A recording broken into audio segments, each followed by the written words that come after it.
بسم اللہ الرحمن الرحیم الحمدللہ وحدہ والصلاة والسلام علی من لا نبی بعدہ اما بعد فاعوذ باللہ من الشیطان الرجیم بسم اللہ الرحمن الرحیم وما خلقت الجن والانس الا لیعبدون صدق اللہ العظیم۔ بزرگان محترم اور میرا عزیز ساتھیو، اللہ رب العزت کا بڑا احسان و کرم ہوا۔ اللہ رب العزت نے ہم سب کو اس بابرکت مجلس میں شرکت کرنے کی توفیق عطا فرمائی۔ دعا فرمائے اللہ رب العزت اولاً مجھے صحیح کہنے کی توفیق عطا فرمائے،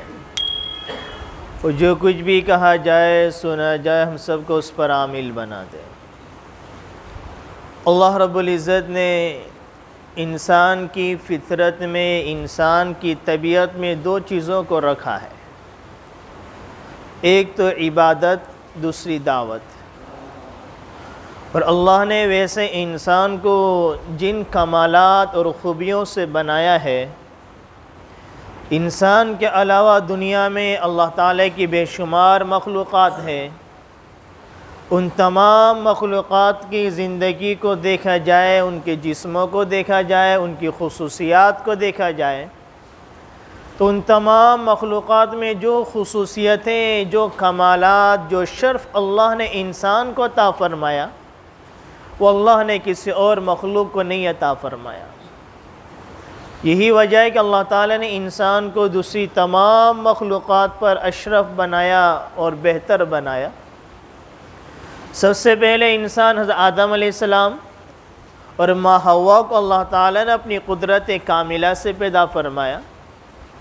اور اس کے بعد نوع انسانی کا سلسلہ انسانوں کا، انسان سے انسان آتے گئے اور پوری دنیا وجود میں آتی چلی گئی۔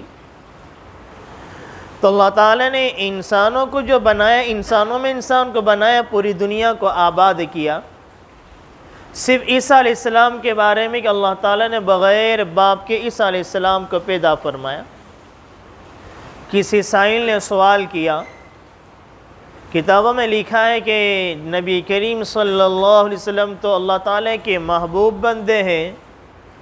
امام الانبیاء، اللہ نے ہمارے نبی کو وہ مقام عطا فرمایا کہ اللہ فرماتا اے محمد، اگر ہم آپ کو بنانے کا ارادہ نہ کرتے تو دنیا کو نہ بناتے۔ جن کے صدقے میں اللہ نے پوری کائنات کو بنایا، اشرف الانبیاء، اشرف الانسان، دنیا میں سب سے افضل نبیوں کے امام،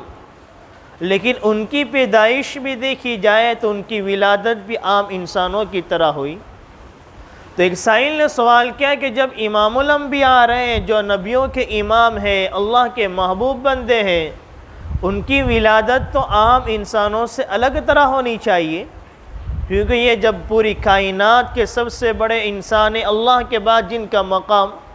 ان کی ولادت، ان کی پیدائش بھی کچھ الگ طرح ہونی چاہیے تھی۔ وہ الگ بات ہے کہ آپ کی ولادت پر کچھ اثرات، کچھ انوارات کا ظہور ہونا، وہ الگ بات ہے،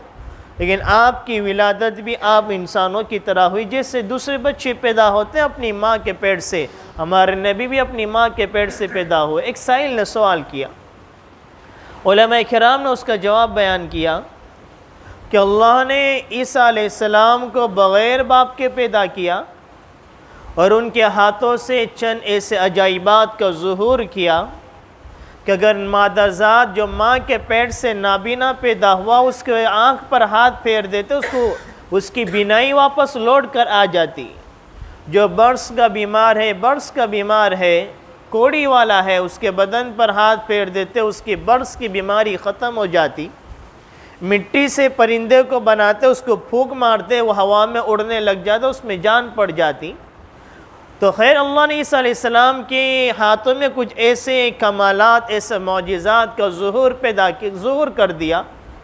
تو دنیا والوں نے ان کو دیکھا، یہ تو بغیر باپ کے پیدا ہوئے، ان کے باپ بھی نہیں ہیں، اور ان کے ایسے کمالات اور ایسے عجائبات ان کے ہاتھوں سے ظاہر ہو رہے ہیں، تو دنیا کی ایک بڑی تعداد نے ان کو خدا مان لیا، ان کو رب مان لیا۔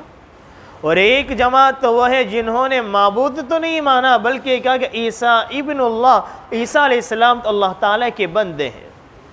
تو انسان کا مزاج کچھ ایسا ہے، وہ ہر نئی چیز کی طرف اس کا مزاج مائل ہوتا ہے، ہر نئی چیزوں کی طرف اس کی طبیعت رجحان کرتی ہے۔ تو عیسیٰ علیہ السلام ایک انسان، پہلے سے ایک پیدائش کا سلسلہ چلا آ رہا تھا کہ انسان سے انسان پیدا ہوتا ہے، ماں کے پیٹ سے بچہ پیدا ہوتا ہے، جہاں ایک نئی چیز انسان کے سامنے ظاہر ہوئی کہ بغیر باپ کے انسان پیدا ہوا، تو انسان نے ان کو اپنا رب مان لیا، معبود کا درجہ دے دیا۔ اب اگر ہمارے نبی کو اللہ تعالیٰ بغیر اس طرح کے کچھ ولادت ہوتی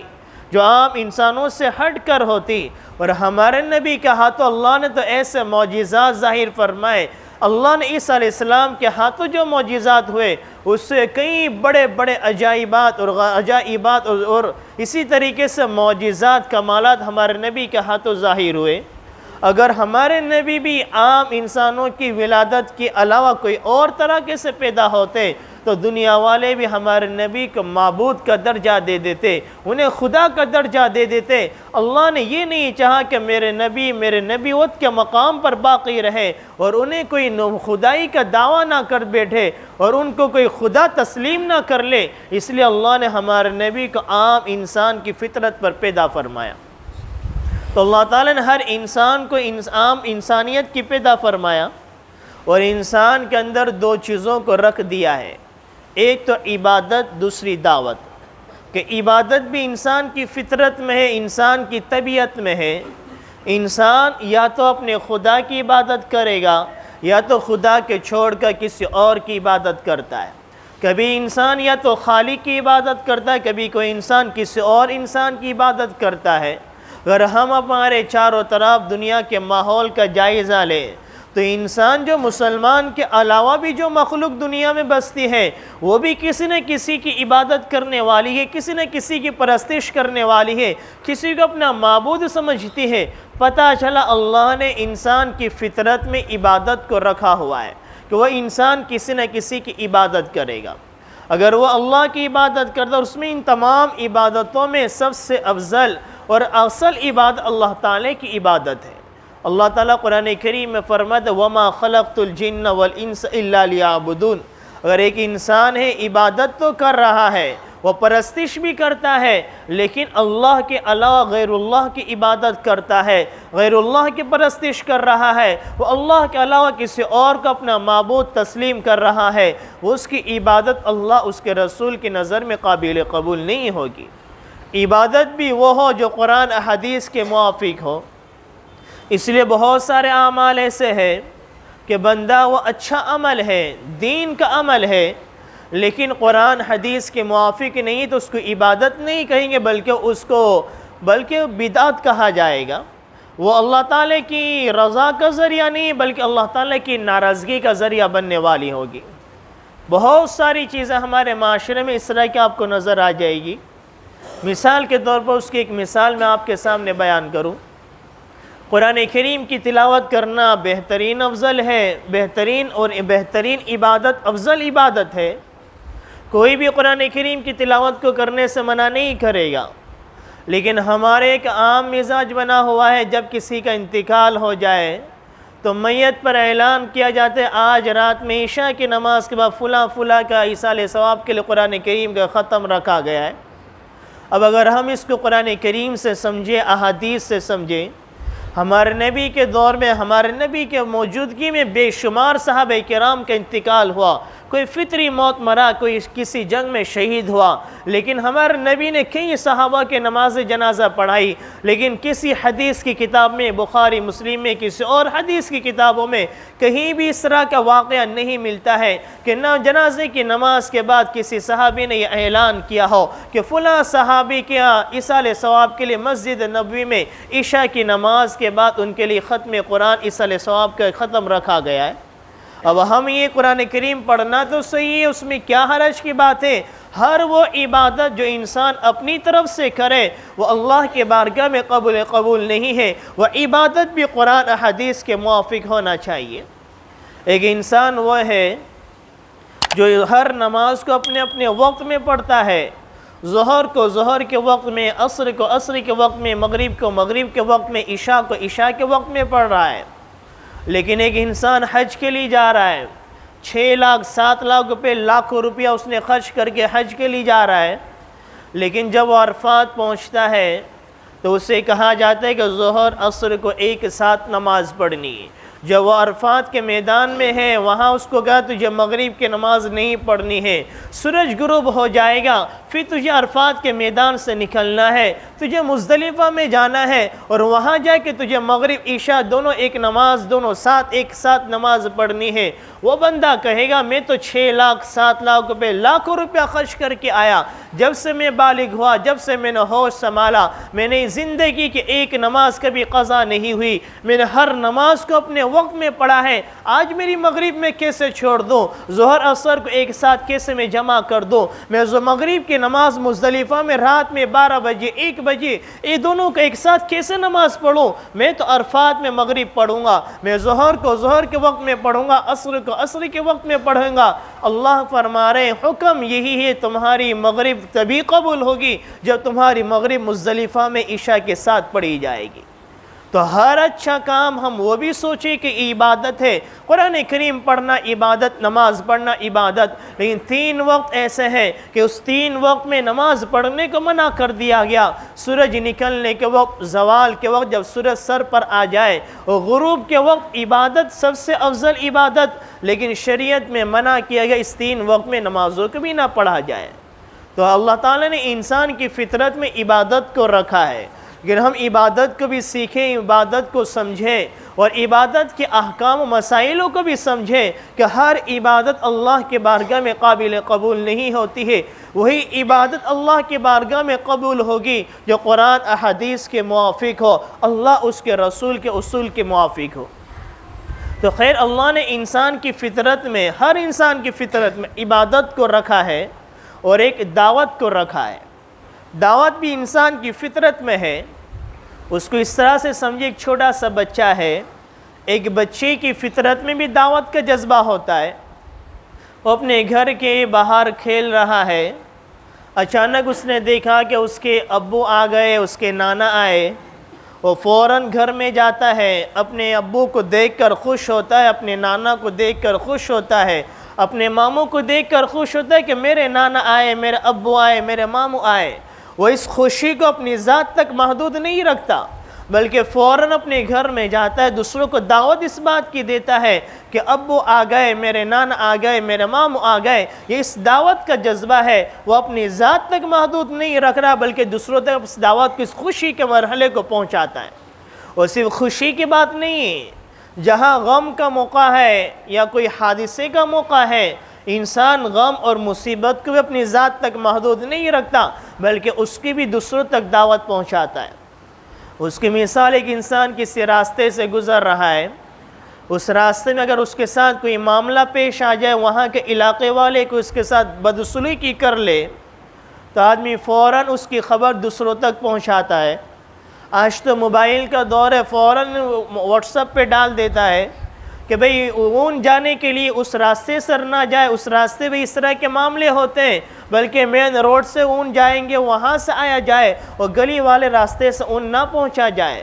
وہ اپنی ذات تک محدود رکھتا، خود بچ گیا، سیف ہو گیا، اپنے گھر چلا گیا، دوسروں کو فون کر کر کے بتا رہا ہے، واٹس ایپ پہ ڈال رہا ہے، دوسروں کو خبر دے رہا اس راستے سے نہ جانا، اس راستے سے جانا۔ کیوں؟ یہ انسان کے اللہ نے جو دعوت کا جذبہ انسان کی فطرت میں رکھا ہے، وہ جذبہ ابھر کر سامنے آ رہا ہے کہ میں جو تکلیف مجھے پہنچی ہے، مجھے جو مصیبت پہنچی ہے، وہ کسی اور میرے ساتھی کو نہ پہنچے، کسی اور مسلمان کو نہ پہنچے۔ وہ دوسروں تک اس کی دعوت کرتا ہے، اس راستے سے نہ جانا، دوسرے راستے سے وہاں تک پہنچنا۔ تو پتہ چلا اللہ نے انسان کی فطرت میں 2 چیزوں کو رکھا ہے، ایک عبادت کو، دوسرا دعوت کو۔ اس لیے مولانا یوسف صاحب رحمۃ اللہ علیہ فرماتے تھے، اگر انسان یا تو کسی سے متاثر ہوگا، یا تو کسی کے حق میں مؤثر ہوگا، یا تو سامنے والے سے اثر لے گا، یا تو اپنا اثر سامنے والے میں منتقل کرے گا۔ دوسرے الفاظ میں یوں سمجھے، مولانا یوسف صاحب فرماتے ہیں انسان یا تو داعی بنے گا یا مدعو بنے گا،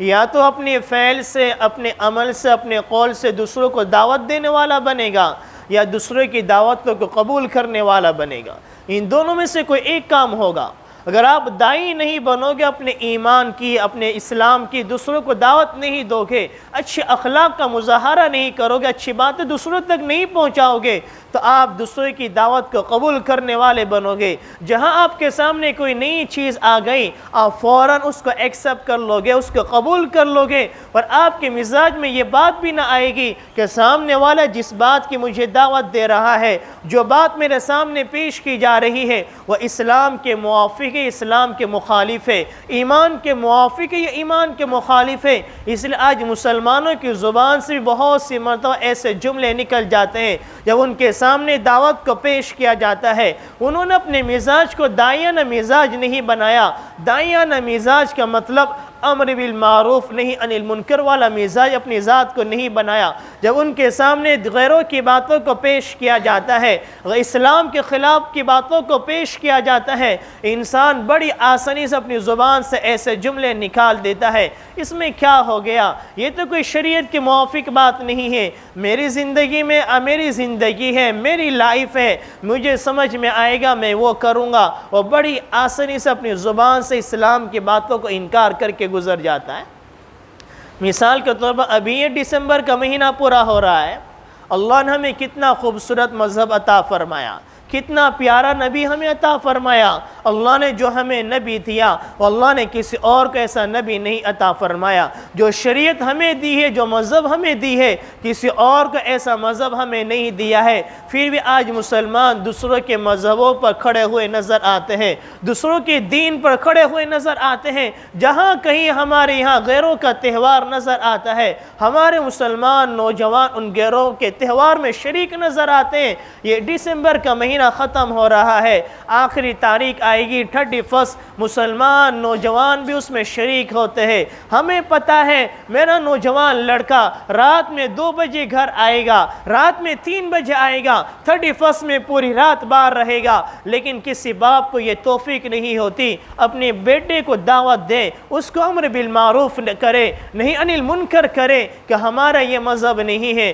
مسلمان اپنے بچوں کو اسکولوں میں اس طرح کے لباس پہن کر جو غیروں کے طریقوں کے مطابق ہوتے ہیں، جو یہودی ان دنوں میں پہنتے ہیں، اپنے مسلمان بچے کو اس طرح بنا کر اسکولوں میں بھیج رہے۔ ہم اتنے بھی کمزور ہو گئے، جس اسکول میں ہم اپنے بچوں کو پڑھا رہے ہیں، ہم فیس دے کر پڑھا رہے ہیں، پیسہ دے کر پڑھا رہے ہیں، وہ ہمارے بچوں کو جس طرح سے نچاتے ہیں ویسا اپنی اولادوں کو ناچتے چلے جاتے ہیں، جس طرح سے موڑتے ہیں اپنی اولاد کو مڑا دیتے ہیں۔ کبھی زبان پر یہ بات بھی شکوہ نظر نہیں آتا، میں مسلمان ہوں، میرا بچہ اس طرح کا لباس پہن کر نہیں جائے گا۔ ہم اسکول میں جا کے شکایت کریں یہ مسلمانوں کی اسکول ہے اور یہاں پر یہ چیزیں کیا ہو رہی ہے، لیکن ہم خاموشی سے اپنے بچے کو خوشی خوشی اس طرح سے لباس پہن کر بنا کر بھیج دیتے ہیں۔ وجہ یہ کہ ہم نے اپنے آپ کو داعی نہیں بنایا، تو ہم اپنے آپ کو مدعو ہم نے بنا دیا ہے، دوسرے کے مذہبوں کی باتوں کو قبول کر رہے ہیں۔ 31 کا مسئلہ ہو یا جنوری کا 14 جنوری اتران کا معاملہ ہو، ہم سبھی تہواروں میں شریک نظر آتے ہیں۔ پھر ہم یہ چاہیں کہ ہمارے کاروبار میں برکت ہو، ہماری زندگیوں میں تکلیفیں نہ آئے، پریشانی نہ آئے، ہم یہ تو سوچیں ہم اللہ کے کتنے مطیع و فرما بردار بن کے زندگی گزار رہے ہیں۔ تو اللہ نے 2 صفت ہمارے زندگی میں رکھی ہے، ایک عبادت کی صفت ہے اور ایک دعوت کی صفت ہے۔ ہم عبادت کی صفت کو بھی کامل درجے سے ادا کرنے والے بنے، اور دعوت کی صفت کو بھی کامل درجے کے اپنے اندر لانے کی کوشش کریں۔ یہ کوئی کسی علماء کی کوئی ذمہ داری نہیں ہے، یا صرف دعوت و تبلیغ والوں کی ذمہ داری نہیں کہ معاشرے میں دین کو پھیلائے، برائیوں کو روکے، نہیں۔ جہاں کہیں بھی اگر آپ برائی کو دیکھ رہے ہو، آپ اپنے دوستوں کے درمیان ہیں، سرکلوں کے درمیان بیٹھے ہوئے ہیں، اگر کسی نے گالی گلوچ، باتوں میں کسی نے گالی گلوچ کر دیا، آپ اچھے انداز اس کو کرے، بھئی گالی دینا یہ اچھی بات نہیں، تو گالی کیوں دیتا ہے؟ جہاں کہیں بھی برائی کو ہم دیکھیں، ہم اس کو روکیں، بہتر طریقے سے سامنے والے کو سمجھائے کہ بھئی یہ اس طرح سے کرنا اچھی بات نہیں ہے، یہ ہر مسلمان کا فریضہ بنتا ہے۔ اللہ نے جو دعوت ہماری زندگی میں رکھی اس کا جذبہ یہی ہے، ہم لوگوں کو اچھی بات کا میسج دے اور ہر بری بات کو خود اپنے روکنے والے بنے۔ اسی طرح سے ہمارے بڑے حضرات بھی اسی فکروں کو لے کر ہمارے یہاں پر آ رہے ہیں کہ جنوری میں 1 اور 2 3 دن تک اجتماع کچولی میں رکھا گیا ہے۔ یہ جو ہمارے ایمان کی صفت ہماری زندگیوں میں جو ماند پڑ گئی ہے، جو تاریکی کے بادل ہماری زندگیوں پہ چھا گئے ہیں، یہ تاریکی کے بادل چھٹ جائیں، یہ گناہ کی نحوستیں ختم ہو جائیں، ہمارا ایمان پھر سے روشن ہو جائے،